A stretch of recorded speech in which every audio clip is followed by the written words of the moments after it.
冲绳，是2战的最后一个战场。战后美军进驻统治，自此改变了冲绳的饮食风貌。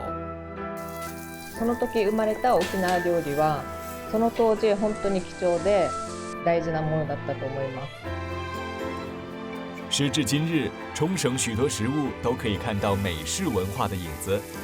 ステーキを自分でカットして食べるこの楽しみをしっかり味わった関係で、そのステーキが好きになったということになるわけですよね。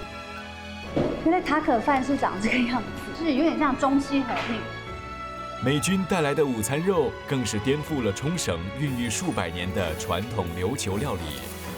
ポークランチョンミートで代用することで、沖縄料理として認知されたと。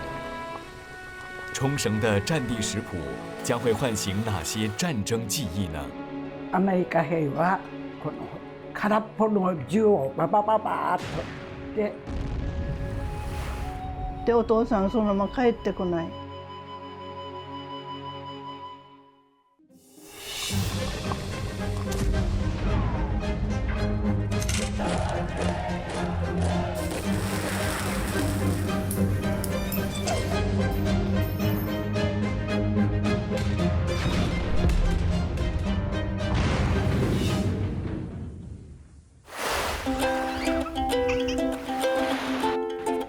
冲绳 （Okinawa） 意思是遥远的地方，位于日本最南端的这个岛屿，因为有着本国其他地方欠缺的悠扬、温煦和明朗，而吸引了无数旅人前来观光。我现在眼前有清澈透明的海水，走在沙滩上面，甚至还有一种非常疗愈的感觉。眼前这一切让我真的很难想象，这么美的冲绳，竟然也经历过人类史上最悲惨、最血腥的战役。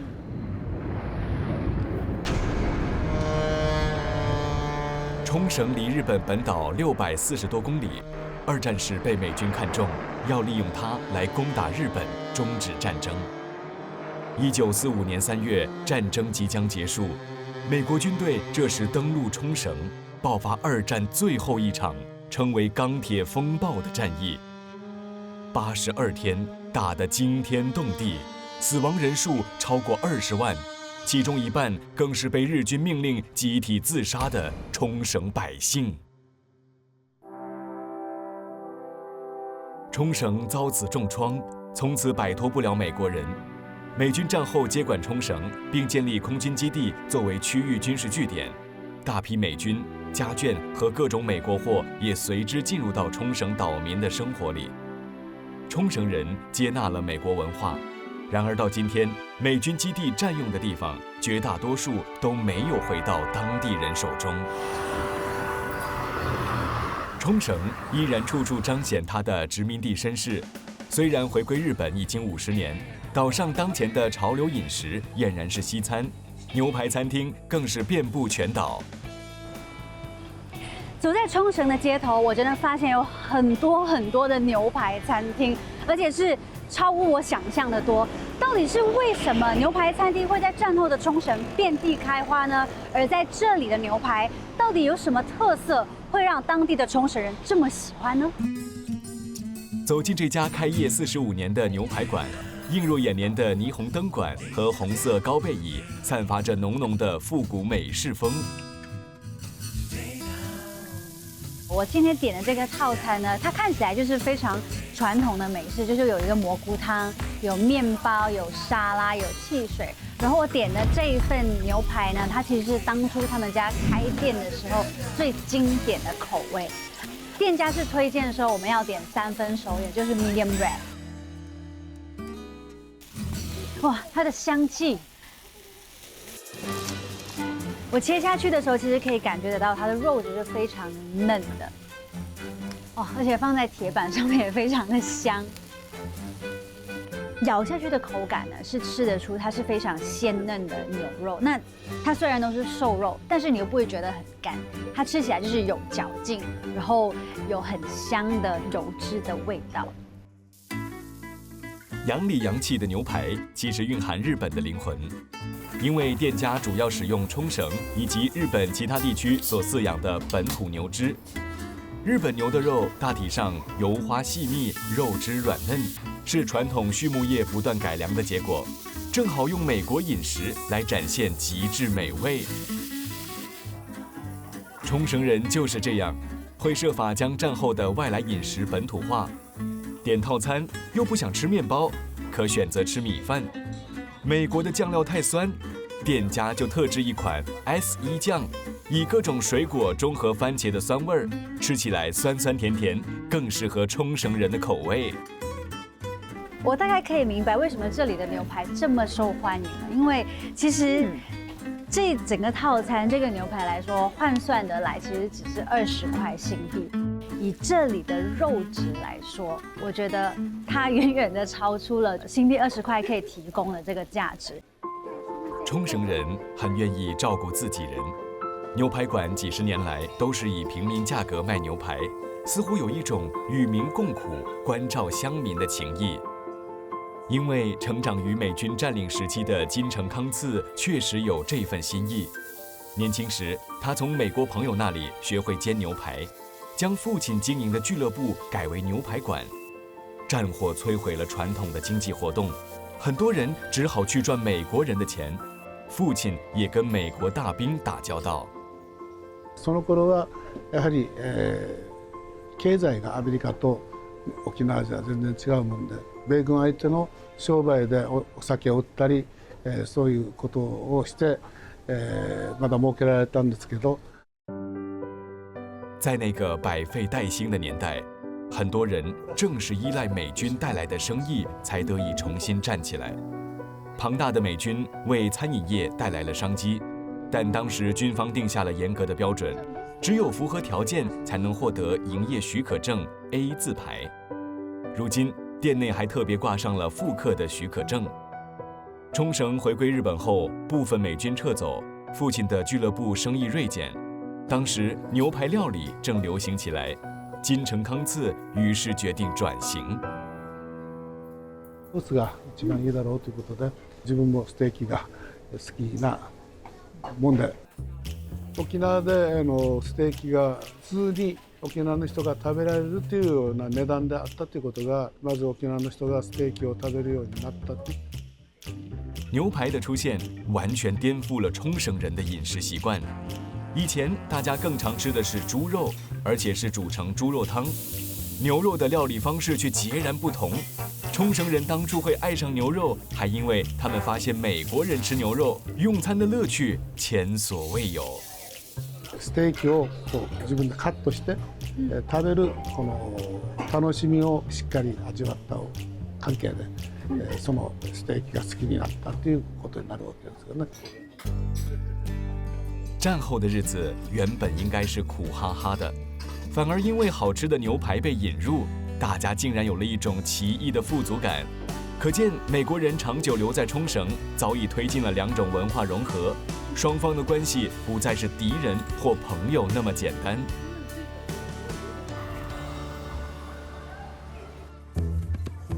改变了冲绳人口味的还有午餐肉。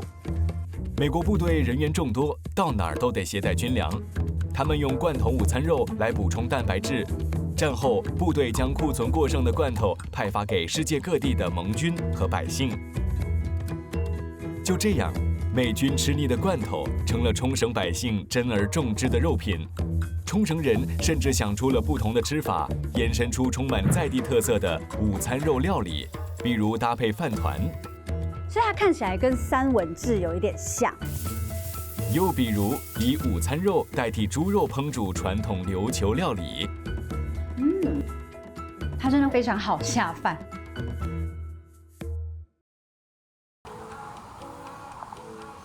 二战时，午餐肉作为美国军粮首次登陆冲绳，简直像投下了一枚风味的炸弹，大大改变了冲绳的美食版图。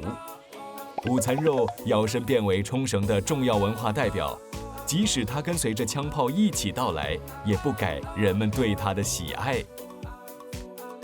冲绳人商业嗅觉灵敏，意识到肉类加工将成为冲绳的经济命脉，所以早在1970年代就设立工厂生产加工肉。这家工通常标榜以冲绳猪肉来制作他们的午餐肉，但我就很好奇哦，他们用冲绳猪肉制作的午餐肉，跟我们一般在新加坡吃到的会有什么不一样呢？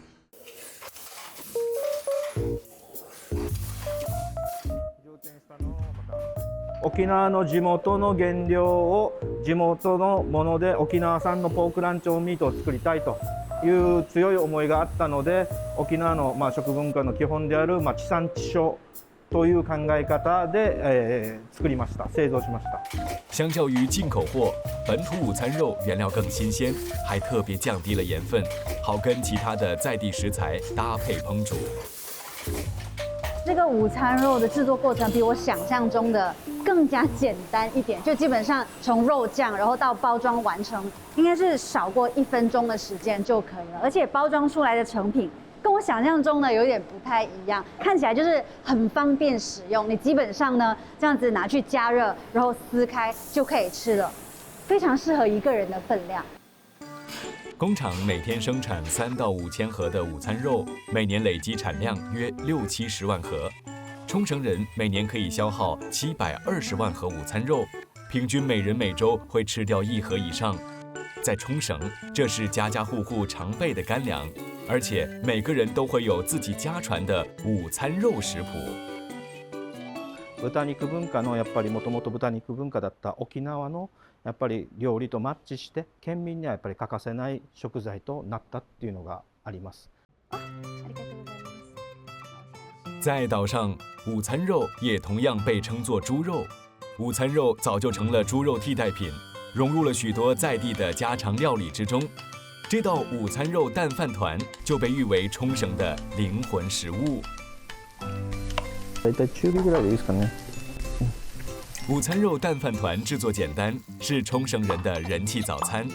先煎好午餐肉和鸡蛋，将饭团摊平在海苔上，刷上味增酱和蛋黄酱，铺上午餐肉和鸡蛋，最后将饭团对折，用保鲜膜包好就完成了。いただきます。美味しい。它其实吃起来跟我们平时吃的饭团的感觉很像，只是因为这次呢，我们有热腾腾的午餐肉，所以吃起来就是有一种很温暖，然后肚子会很舒服的那种感觉。我发现哦，冲绳的午餐肉呢，它的颜色更加粉嫩一点，再配上美式的蛋黄酱呢，多一点奶油的味道，配上鸡蛋跟午餐肉的咸味，吃起来是刚刚好。冲绳人自古受汉文化影响，这几十年把美国食材又大方接纳过来，体现了他们的包容和创新。他们很快就爱上午餐肉，甚至有段时间军队供应不够，本地又没有工厂，只好到黑市高价购买。可能很多人不知道，午餐肉在2战里面扮演的角色跟枪炮其实是一样重要的。我相信当时候被占领的冲绳，一定也能非常充分地体会到这一点。相比起战争时期的掠夺者，或者是解放者也好，我觉得历史更加不会忘记那些在饥荒中给人温饱的人。所以无论是美军的午餐肉，又或者是后来冲绳自己研发的180%冲绳午餐肉，这道食材午餐肉，它其实在战后重建来说，是扮演着非常非常重要的文化和政治符号。战争改变饮食，相当快速，也相当彻底。人们说的冲绳料理，指的是2战后糅合西式口味的料理。当时冲绳战役打了82天，一下子就使得传承了600年的琉球料理完全变了样。琉球料理是冲绳正宗传统料理，冲绳的古称是琉球。我今天约了一位琉球料理传承人，我们要一起制作2道因为冲绳战争而有所改变的琉球料理。但是在还没有开始烹饪之前，我要先跟他来到菜市场买几道食材。从小在冲绳长大的金家山惠子，是当地政府认证的琉球料理传承人。琉球料理采用冲绳独特食材和料理方法，将历史和传统继承至今。除了猪肉，红豆也用在地品种。こんにちは。こんにちは。首先要采买的是制作冲绳红豆冰的材料黑糖和红豆。黑糖。これが、嗯戦前の嗯。ぜんざいで使う小豆ね。でこれが戦後OK。に使われてたアメリカの金時豆。冲绳属于亚热带气候，能孕育许多日本本岛少见的蔬菜，其中又属山苦瓜最有名。苦瓜富含维他命 C， 可以降火气和消除疲劳。ゴーヤ選ぶときはこの色が濃ゆいやつ、濃ゆくてでこのイボがボコボコがいっぱいあるやつ見て選んでください。别看山苦瓜土土的，几百年前琉球王朝就用这一类的在地食材来招待中国的册封使节。最早是宫廷菜，后来流入贵族人家的厨房，再进入民间。因为琉球跟中国往来很近，琉球料理像中国料理，甚至有人说它像福州菜。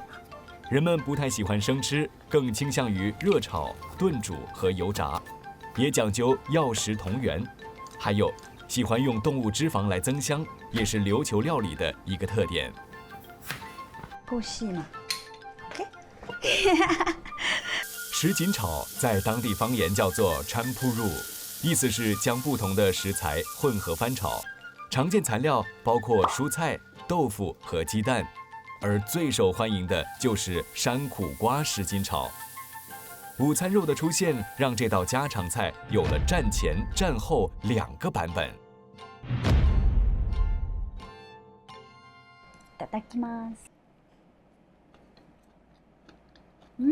它的苦瓜其实很好吃哎，就是一点都不像我平时吃到的苦瓜这么苦，有带一种回甘的味道。每一块的猪肉都切得刚刚好，它是有油脂的部分，然后也有瘦肉的部分，吃起来也不会非常的油，感觉就是又好吃又健康，美味しい。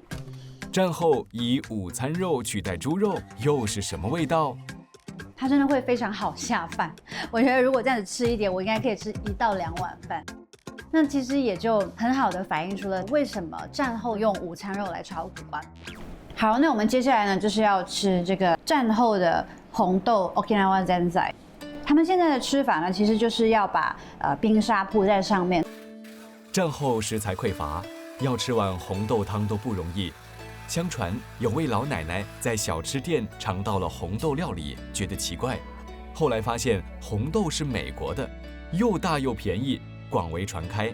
结果人人都用美国红豆做甜点，劫后余生，终于尝到了久违的甜蜜。可以想象到为什么当代的冲绳人会比较喜欢吃这个有刨冰的 Zenzai。我觉得是因为这里的天气，尤其是夏天的时候，应该会非常的热，因为是海岛的关系嘛。所以如果可以在海岸旁边，然后吃上一口这个 Okinawa Zenzai 的话，感觉会是非常享受。Kiko さん，你怎么看待由战争而延伸的冲绳料理呢？その時は戦後なので、食材とか食べるものがない時代でしたので、その時生まれた沖縄料理はその当時本当に貴重で大事なものだったと思います。惠子没有经历过战争，但自小就常听长辈提起那些粮食耗尽、救援断绝的故事。戦争中ガマの中にいて、で食べるものが一切なくて、私の母親のその兄弟だったりとか、おじさんおばさんたちお腹ひもじ思いして餓死して亡くなった人もいっぱいいます。从战地食材演变的冲绳料理，一开始只是人们为了生存而做的妥协，只是随着它们广泛流传，人们渐渐遗忘了先辈累积数百年的饮食哲学。惠子不是不知道战地食物带来了方便，解决了温饱，但琉球料理的式微依然让她深感遗憾。我对琉球料理最深刻的印象，其实是它准备过程的繁琐和复杂，他们的待客之道全都体现在这些细节里面。但是这也让我更加确信的是，在二战期间，琉球料理对于当地的冲绳人来说，一定是一种奢侈。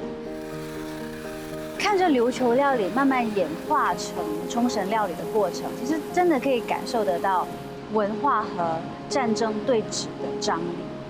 在冲绳逐渐被美国饮食同化的同时，一定会有像 Keiko 桑这样子的文化继承人站起来，然后努力的守护，努力的提醒当地人当初对于这片土地的初衷。美军带来的食材无疑给了擅长变通的冲绳人各种灵感，包括把塔可饼改装成塔可饭。美味しい，美味しい。源自墨西哥的塔可饼究竟如何跨越大半个地球来到冲绳，又如何让冲绳人对美军又爱又恨呢？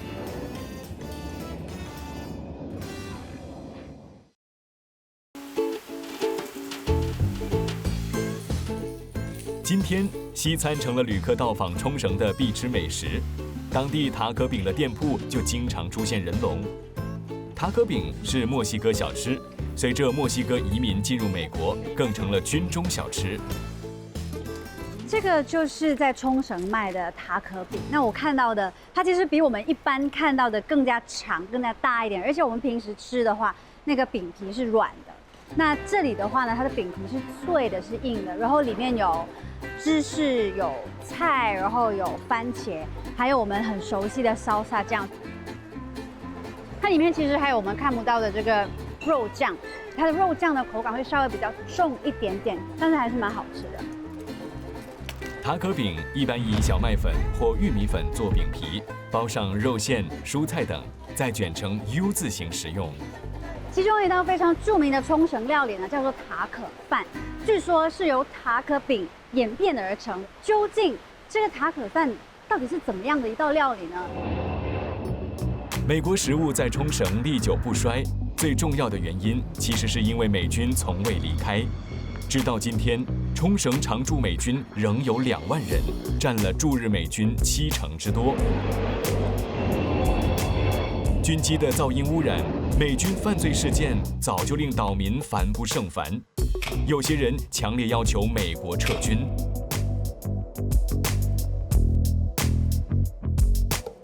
可是现实中，冲绳人却又和美军有着千丝万缕的关系。他们或是依赖美军提供的9000份工作为生，或是靠美军消费生存的商家，有些甚至成了美军的眷属。一如冲绳人离不开塔可饭，冲绳也摆脱不了美国的纠缠。塔可饭的发源地在冲绳东海岸的金武町，美军在这里设立了陆战队基地，周遭商店几乎都是为美军而开的。横向的招牌，美式的菜单，乍看让人错以为这是美国某个小镇。塔可饭专卖店 King Tacos 是冲绳塔可饭的总店。这道料理是创始人怡保松三为美军开发的新菜色。他去世后，餐厅就由外孙女岛代小百合接手。那Sayuri桑呢，已经帮我准备好了这个塔可饭，它就是长这个样子的。那其实跟我想象中的有点不太一样，因为当我们说什么什么饭的时候，我一般想象是放在盘子上面慢慢吃的。所谓塔可饭，就是在白米饭铺上塔可酱拌炒的牛绞肉。异国料理与日本米饭碰撞出的奇妙风味，让许多人一吃上瘾。私のおすすめは、最初はタコソース。タコソース、OK。レタスとトマトを一緒に食べるととても美味しい。美味しい。有点像中西合并，就是有塔可的味道，然后又有日本米饭的味道。那配上这个塔可酱呢，它吃起来又有一点点带辣的感觉，配上它的肉，跟它很多很多的芝士，吃了下去的感觉很舒服、很开心的感觉。タコスも好きなんですけど、やっぱりご飯がとても大好きなので、すごく美味しいなと思いました。以前当初販売した時は米兵の方々は生野菜嫌いな方がすごい多くて。1980年代，小百合的外公在基地附近经营酒吧，想卖点既能下酒又能吃饱的食物给美军。他从塔可饼得到灵感，研发了塔可饭。然而，塔可饭面世时其实乏人问津。外公为了吸引顾客尝试，决定走薄利多销路线，生意才好转。很多美军后来都成了外公的熟客。几十年来过去，塔可饭成了冲绳快餐的代名词，是当地的校园午餐，也是游客必点。人们认定它是墨西哥和冲绳混搭风味的代表。多家知名快餐店将塔可饭列入了菜单，在日本各地都能吃到。タコライス販売してる時はやっぱり本人たちも生活が子どもたちもいるし生活しないといけないのでアメリカ人の方が来てくれて食べてくれてとっても嬉しかったと思います。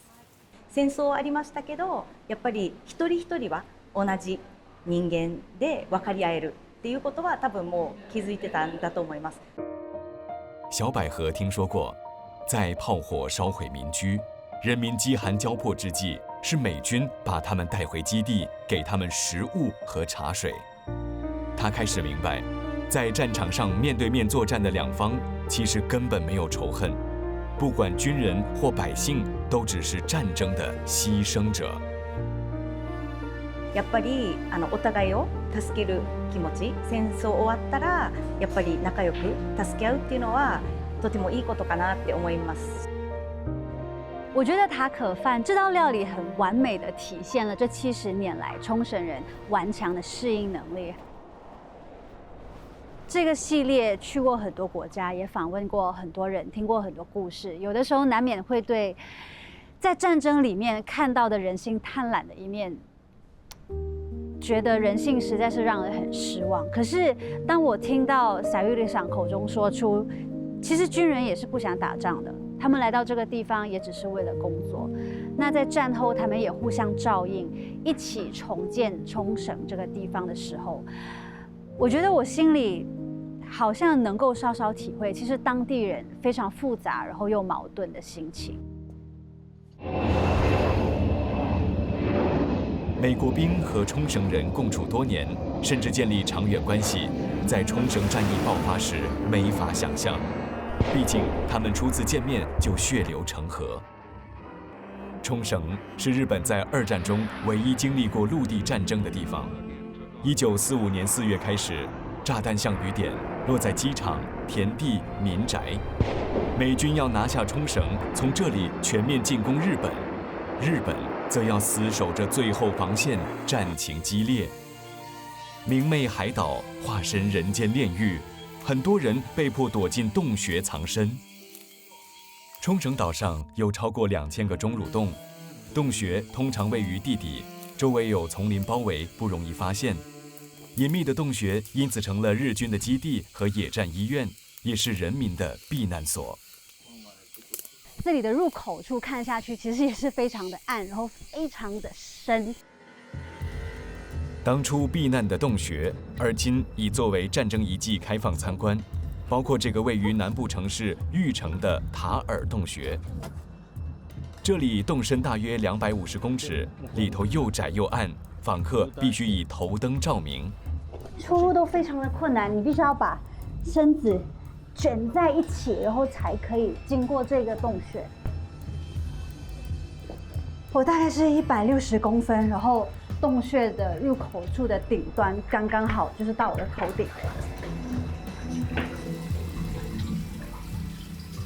在这个寸步难移的空间里，当年躲进了8个家庭，而且全员30人最终都奇迹逃过一劫。我们刚刚在经过一些非常狭窄的通道之后呢，然后用爬的就终于爬进来了这个洞穴比较大范围的地方。如果我们完全没有开头灯的话，我其实基本上会看不见自己在哪里。空荡荡的洞穴里，只有散落的碗盘锅子和蜡烛印记，依稀透露着有人生活过的痕迹。那当初他们是会找一些什么东西来吃？然后找到了这些食材之后，要怎么去煮呢？自分の畑っていうのはここに芋を植えてあったさつまいもです。それを掘ってさつまいもを取ってきて、それを外の入り口の方で煮込んで食べたり、時にはさつまいも生でも食べれるから。除了三餐不继，当时避难的人很长一段时间都得活在黑暗中。ここでじゃあ暗闇体験というのはどういう状況なのか、ちょっと消してみましょう。导览过程中，导览员会要求访客把照明灯关掉，体验在黑暗中的感受。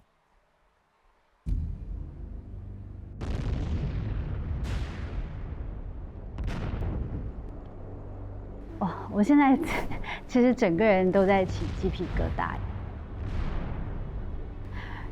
当初他们在战争的时候，已经是非常害怕自己会被杀，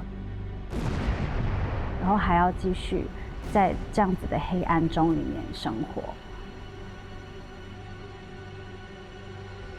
だけどそれを好んで生き延びていった方々もいらっしゃるということ。事实上，当时洞穴外的世界更让他们惶恐不安。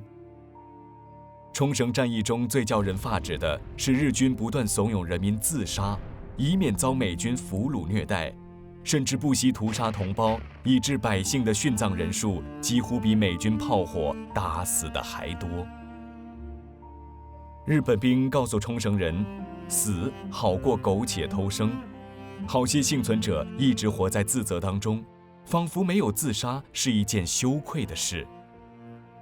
どういう感じを持っていますかと言われたと、すぐ思うことは人間の命の尊さを訴えているのかなと。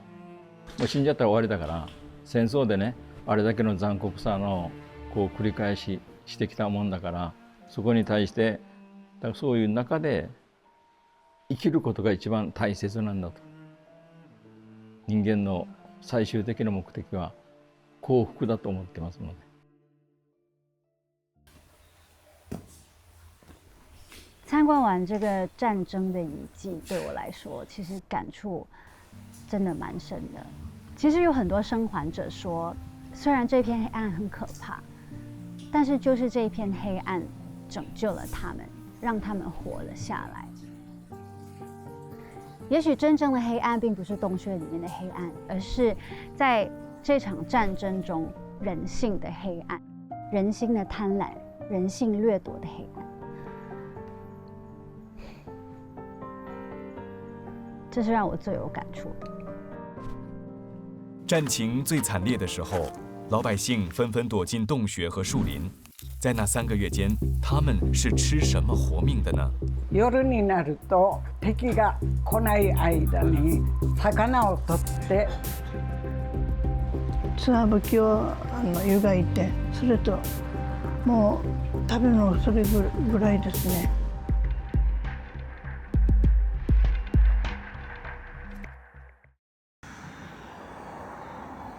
冲绳战役至今已有78年，作为目击证人的幸存者所剩无几，而且都已是高龄长辈。他们还记得逃难的细节吗？在洞穴里避难时，他们又是靠什么保命的呢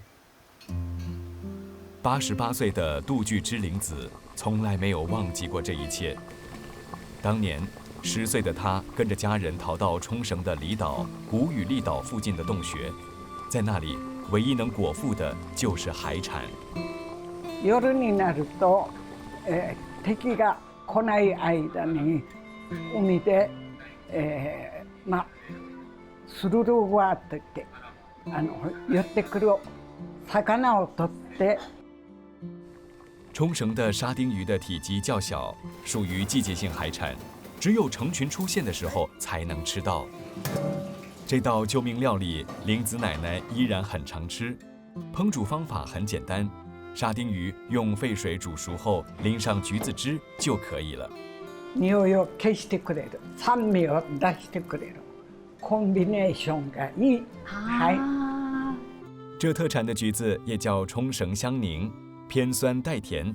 有科学家将冲绳的长寿老人较少患失智症归功于酸味食物，这水果想必有贡献。冲绳的沙丁鱼吃起来，它肉质其实比较细致、比较鲜嫩一些。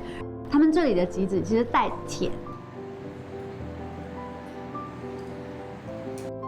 我觉得其实，在战争的时期可以吃到这种味道还算不错的菜肴呢，这全都是仰赖冲绳人非常非常了解他们的海洋，非常善于利用他们的地理环境，在那个时候借由这个沙丁鱼呢，补充到蛋白质，补充到钙质，补充到铁质，再加上这个吉子里面呢也有维他命 C， 我觉得他们真的是很棒，而且真的蛮好吃的。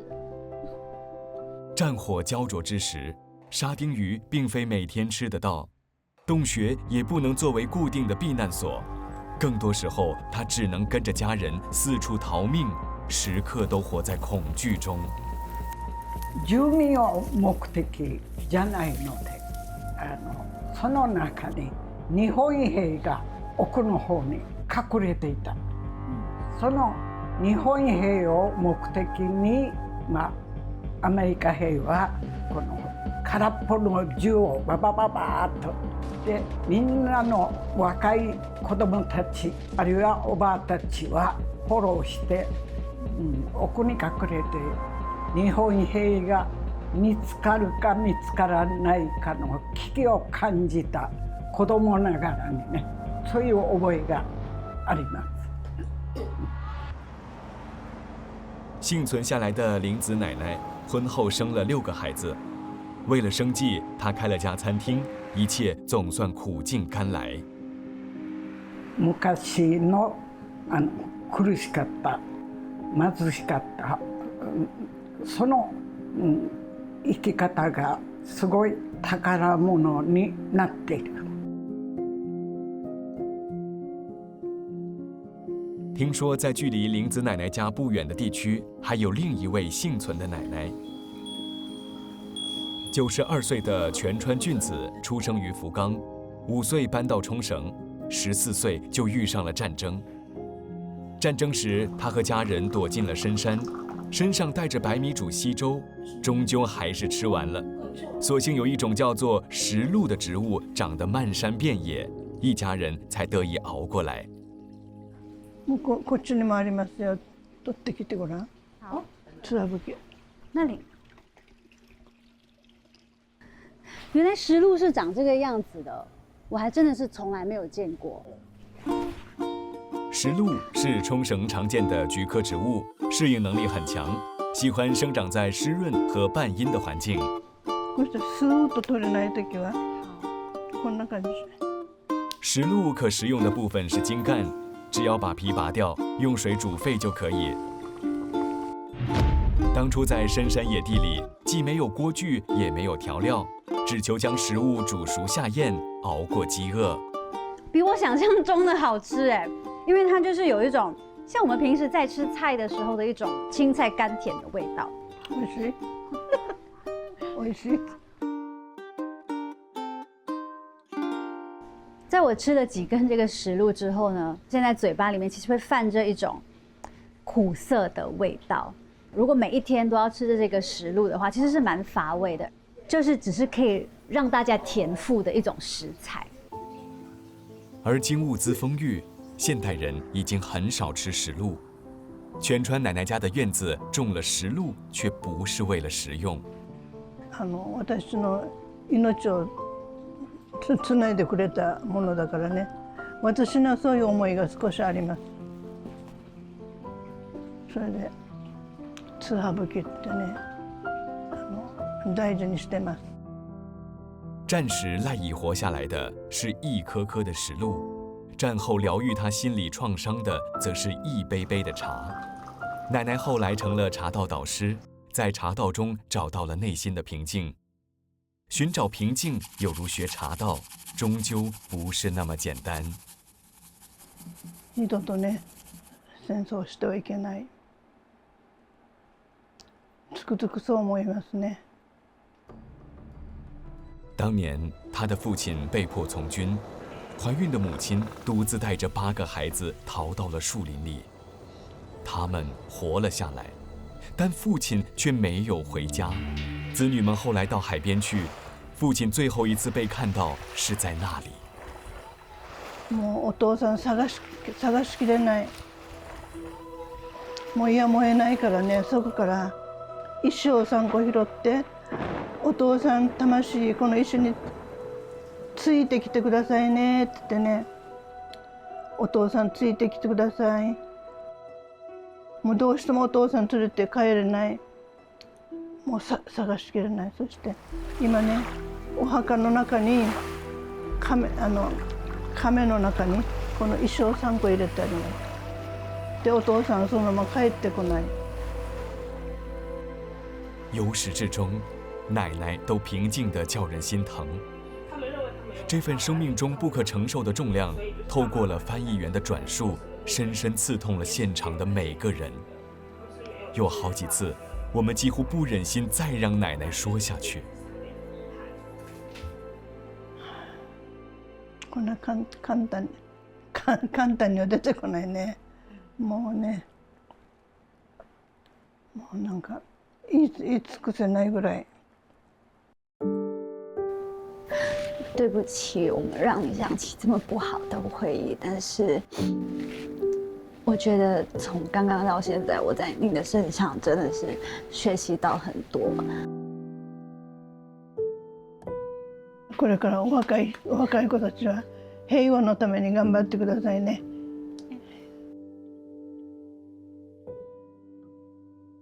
奶奶说，这幅字的寓意就是一个人的学识跟他人生中所有的经历，都会因为经过岁月的淬炼和积累，来造福其他的人。奶奶说，她想要成为一个这样子的人，然后也希望能够秉持着这样子的信念，一直过生活。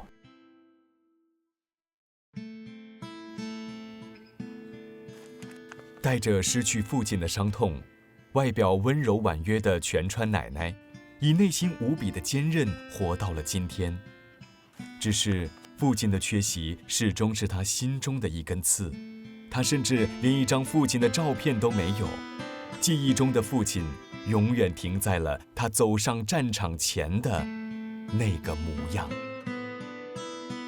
父親がさ、白いご飯がこんなに食べられたのにねと思うし、クーラーの中でさ、テレビのドラマを見ながらね、楽しみをする。こういうのがね、生きておればできたのにねってね。在冲绳，每个家庭都背负着战争的创伤。这个创伤的种子，在日本向亚洲各国宣战的时候就已经种下，又非常无奈的，因为美军的枪林弹雨及日本军怂恿冲绳人集体自杀，而逼得创伤成型。这些伤痕，只能依靠时间和智慧来疗愈。到今天，军机飞行的噪音每天都在提醒着他们，只要各国之间仍存有猜忌，仍不肯相让，战争就还是有可能随时会发生。战地的枪火和煮饭的炉火，其实都是来自人的一双手，只是一个是抢去人的性命，另外一个反而可以让人活命。我相信当地的冲绳人，尤其是2战时期的幸存者，一定会对这件事情感到心情非常的复杂。但是看到他们因为生存和适应衍生出来的这些每日料理，我反而不觉得这是一种妥协，更像是一种生存下去的智慧。看过那么多的战地食谱，我其实现在回想起来，我会觉得吃的并不是一道一道的料理，更多的像是这些人他们当初对于活下去的渴望。